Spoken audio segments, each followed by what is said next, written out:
Good evening. Thank you all for coming tonight. My name is Brian O'Keefe, and I'm with the Santa Fe chapter of Amnesty International, Group 122. We, along with the College of Santa Fe, are sponsoring tonight's event, and I want to thank the college for their generous assistance, especially Brother Brian and Melanie Moore.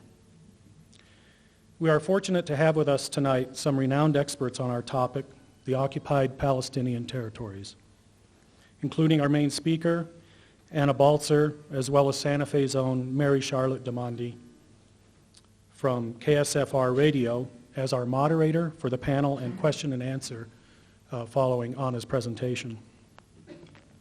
Before I go into an introduction of our topic, I'd first like to tell you a little bit about our local group. We're a small group, though larger than many of the AI groups nationally, and our work is entirely volunteer with the main focus on human rights and the protection of them. To that end, we petition governments, foreign as well as our own, in an effort to try to ensure that everyone is accorded the rights due to them by local, national, and international law. We write letters and postcards, we bring films and presenters to our town, and generally try to raise awareness of the issues of the day. In the lobby, you'll find Anna's book and DVD for sale, as well as action items and information from our group that you can use to make a case for victims of human rights abuses, in this case specifically in the occupied territories. Our groups and Anna's efforts operate solely upon donations, so we will be passing the hat a little later. And I know that many of you gave donations on the way in, and those are very gratefully accepted. Anything else you can give, or those who did not, possibly reconsider. Donating to AI is one way that your voice can be magnified in supporting the rights of all to dignity and justice. While preparing my introduction for tonight, I thought of many of the protest songs that I learned and played over the years. Songs by Woody Guthrie, Pete Seeger, Bob Dylan, up to Bruce Springsteen and even the Dixie Chicks. Titles like Turn, Turn, Turn, All Along the Watchtower, and I'm Not Ready to Make Nice, if you remember that one from the Dixie Chicks. Many others that I never learned to play by punkers and rappers, but still important songs of resistance.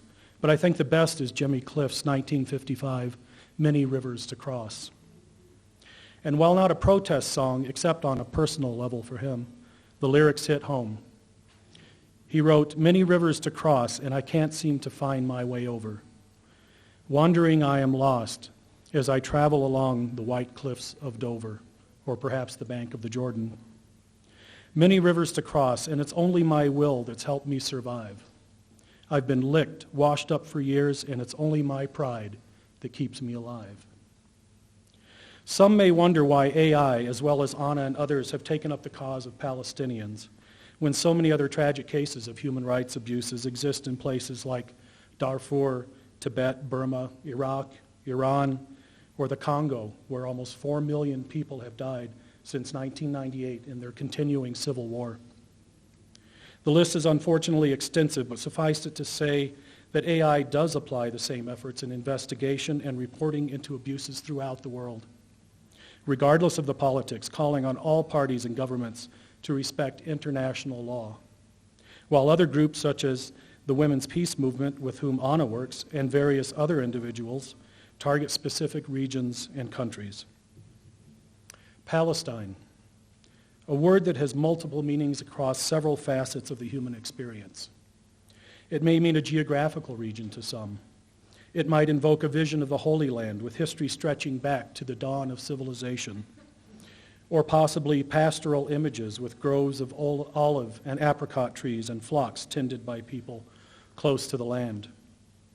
Today, unfortunately, it brings to mind a land racked with strife, blood, and tears, with a seemingly unsolvable Gordian knot of problems and a never-ending tale of grief.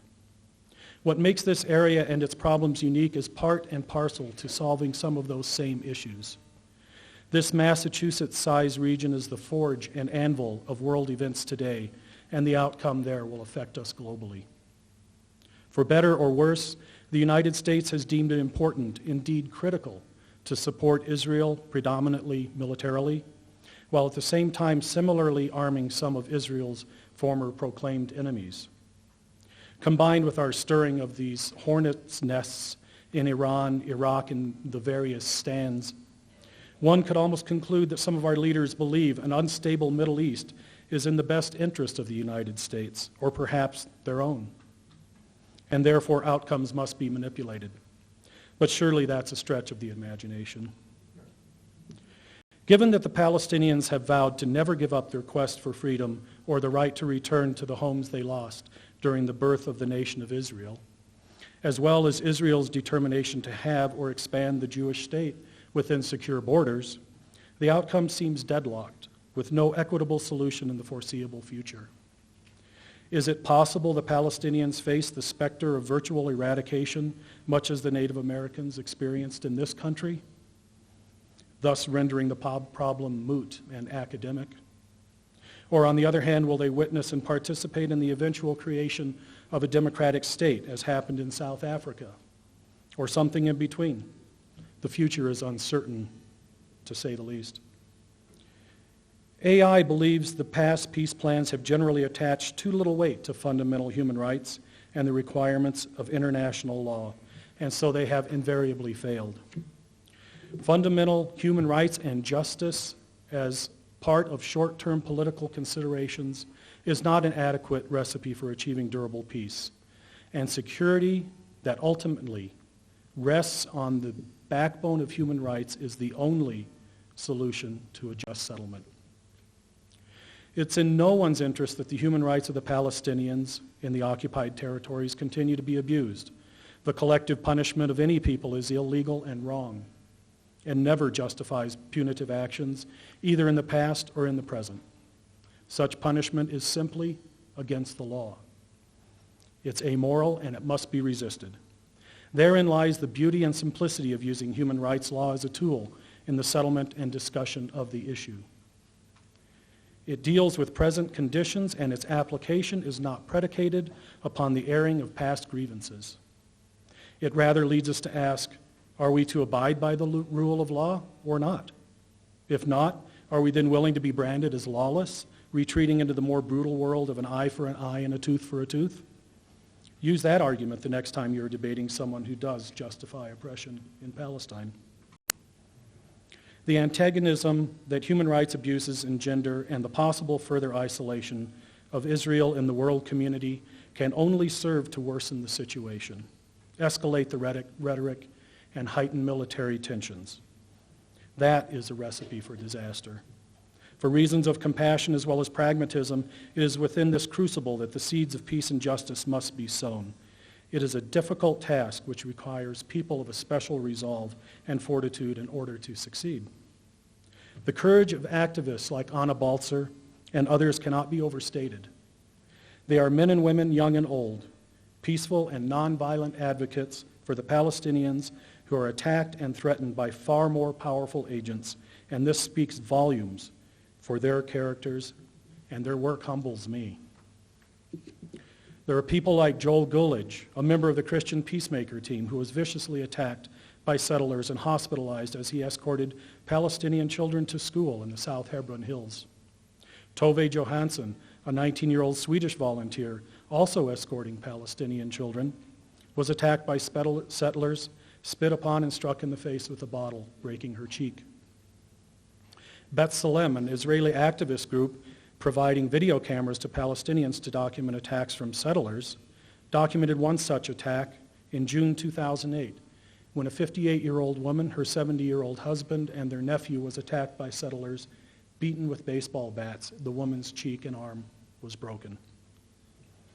Rachel Corrie, a 24-year-old American volunteer with the International Solidarity Movement, was killed in 2003 by an Israeli bulldozer that crushed her as she acted as a human shield while trying to stop the demolition of Palestinian homes on Palestinian land.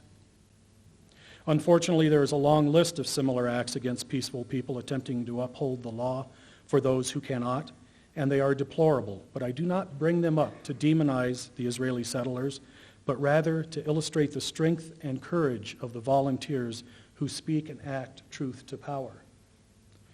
Anna Baltzer is a 29-year-old woman, a Fulbright scholar, author, speaker, member of the Women's Peace Movement, and a witness in Palestine who has spent the last 6 years advocating for the rights of the Palestinian people.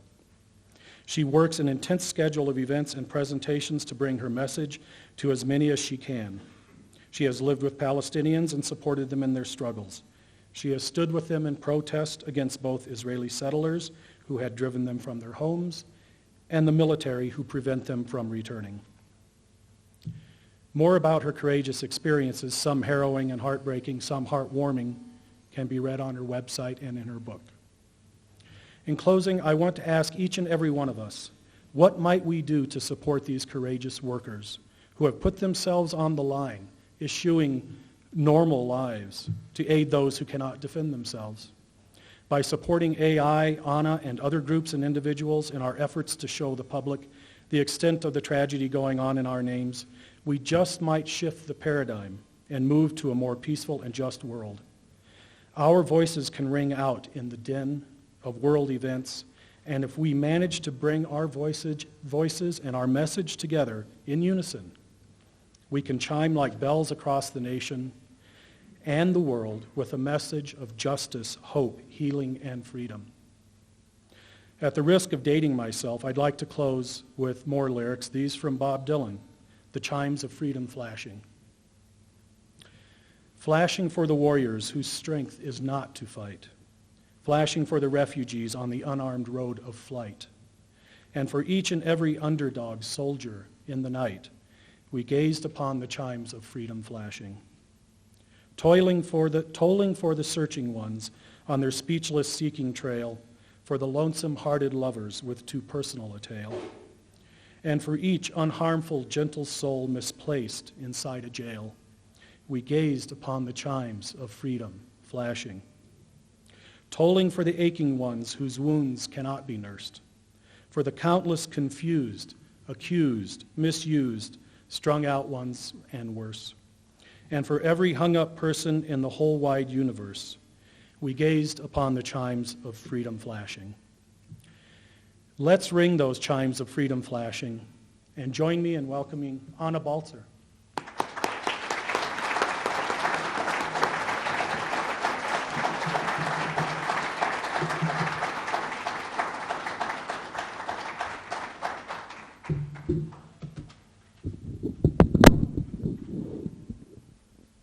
Good evening, everyone. Thank you for your patience. I think we've just about worked out all of our tech issues, and I'm really happy to see everyone here. My name is Anna Baltzer, and I'm here to tell you about my experiences working with an organization called the International Women's Peace Service. It's a group based in the West Bank of the Occupied Palestinian Territories. Our group does two things. First of all, we're there to document human rights abuses